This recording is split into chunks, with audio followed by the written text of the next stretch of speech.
Assalamualaikum warahmatullahi wabarakatuh. Selamat datang kembali di channel YouTube Ruang Cerita, sebuah channel YouTube yang berisi cerita-cerita fiksi dan nyata. Kali ini ada sebuah cerita tentang seorang perempuan yang merasa dibohongi oleh suaminya. Padahal dia ingin suaminya menjadi lelaki yang jujur dan bertanggung jawab. Seperti apa cerita selengkapnya? Mari kita simak sekarang juga. Selamat membaca dan menonton.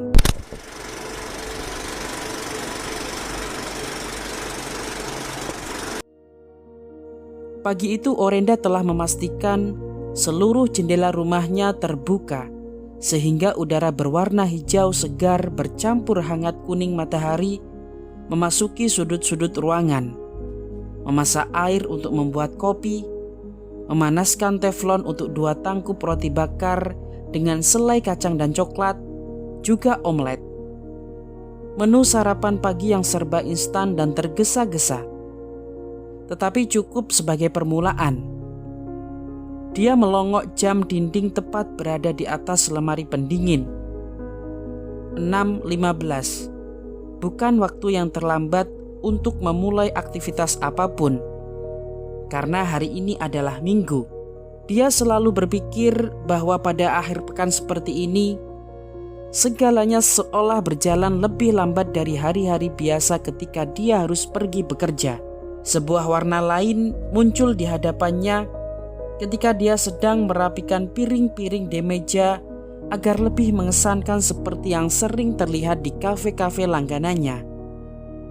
Biru, pagi yang segar, sesegar warna tubuhmu. Apa menu hari ini? Tidak ada menu baru. Mungkin aku akan memikirkan menu makan siang kita agar lebih tampak serius. Apa maksudmu dengan mengatakan bahwa menu sarapan kita tak terlihat serius? Mungkin karena aku seperti sedang bermain rumah-rumahan dengan menu masakan seadanya, sesuai bahan-bahan yang ada di dalam kulkas. Oh ya? Kau benar. Menu sarapan kita memang tampak seperti candaan-candaan kecil, seperti riak ombak di pinggir pantai.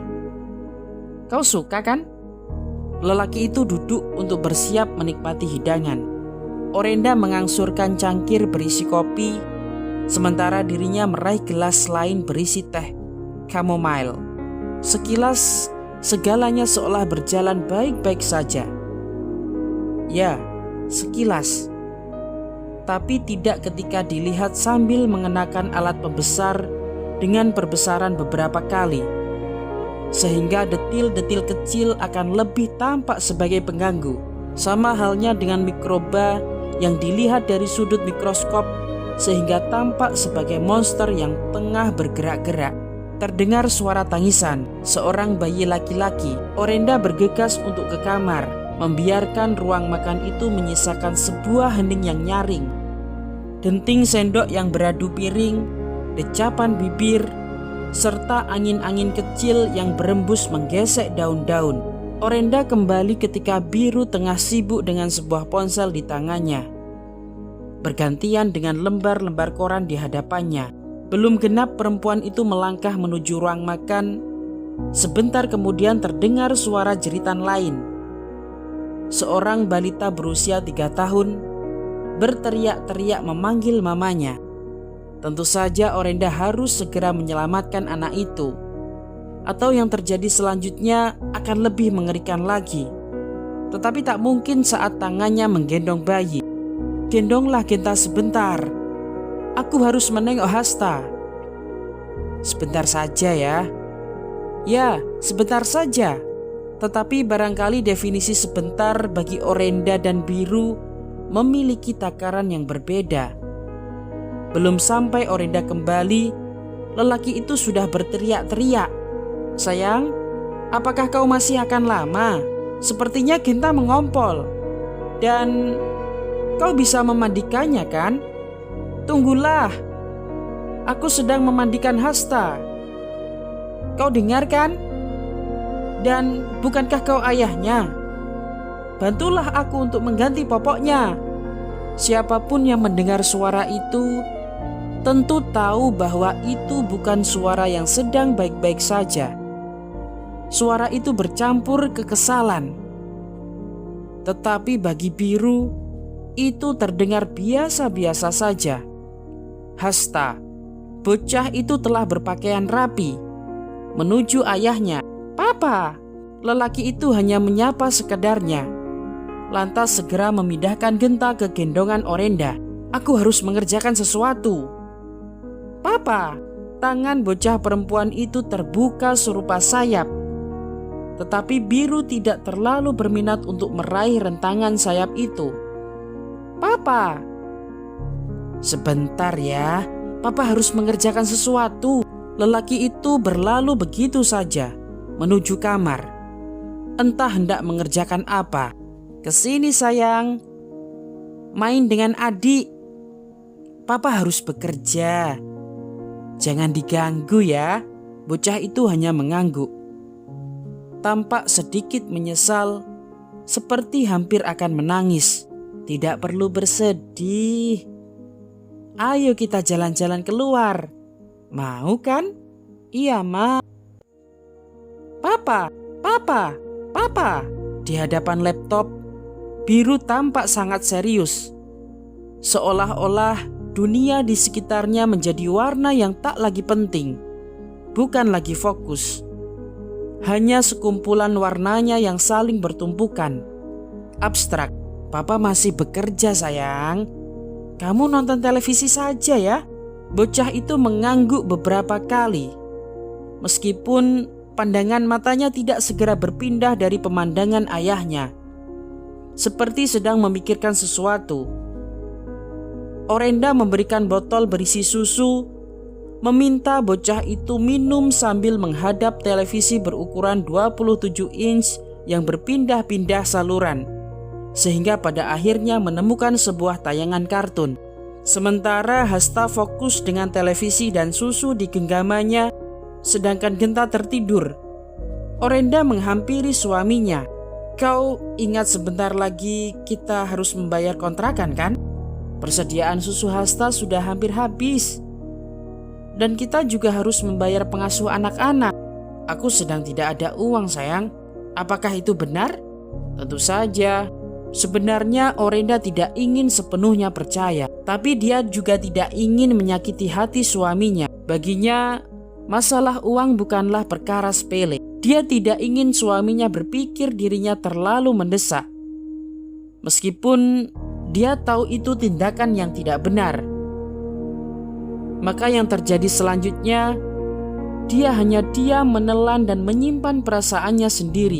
Dia bukannya tidak mengenal Biru, tetapi sebaliknya, dia telah sungguh mengenal suaminya. Hanya saja, salah satu kesalahan yang barangkali harus ditanggungnya sendirian adalah saat dia sungguh sangat berharap suaminya akan berubah. Seiring waktu, seolah-olah kedewasaan seseorang bisa tumbuh dan berbuah, kemudian matang dengan sendirinya tanpa membutuhkan perawatan yang sulit, seperti mangga atau jambu atau buah-buahan lainnya.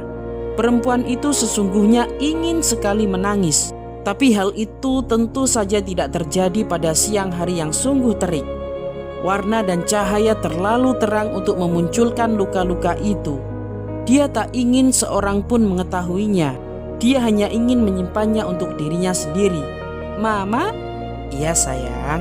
Meskipun telah sekian menit menunggu, bocah itu tak berniat mengajukan pertanyaan atau mengoceh tentang apapun.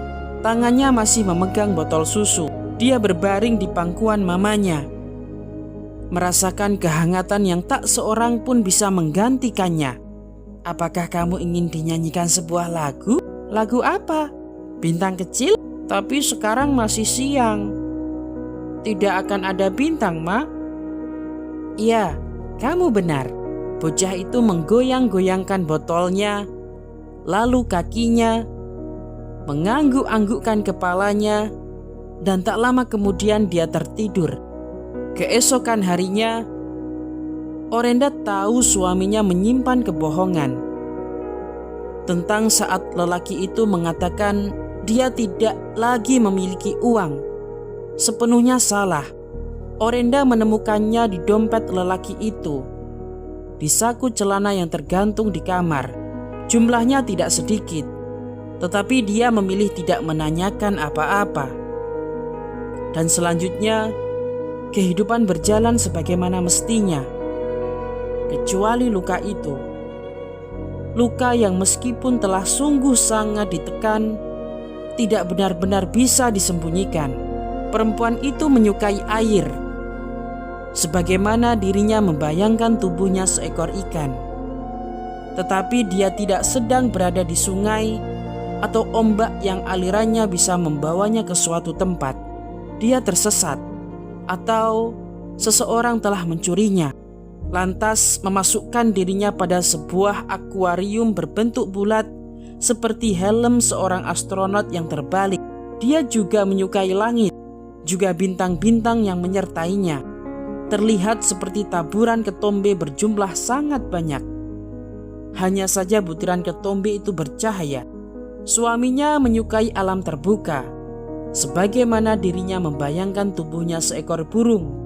Tetapi dia tidak sedang berada pada langit-langit udara yang bebas. Dia tersesat, atau seseorang telah mencurinya, lantas memasukkan dirinya pada sebuah sangkar. Sangkar yang menghalanginya untuk terbang. Baik Orenda ataupun Biru sama-sama merindukan kebebasan. Hanya saja posisi mereka yang berbeda.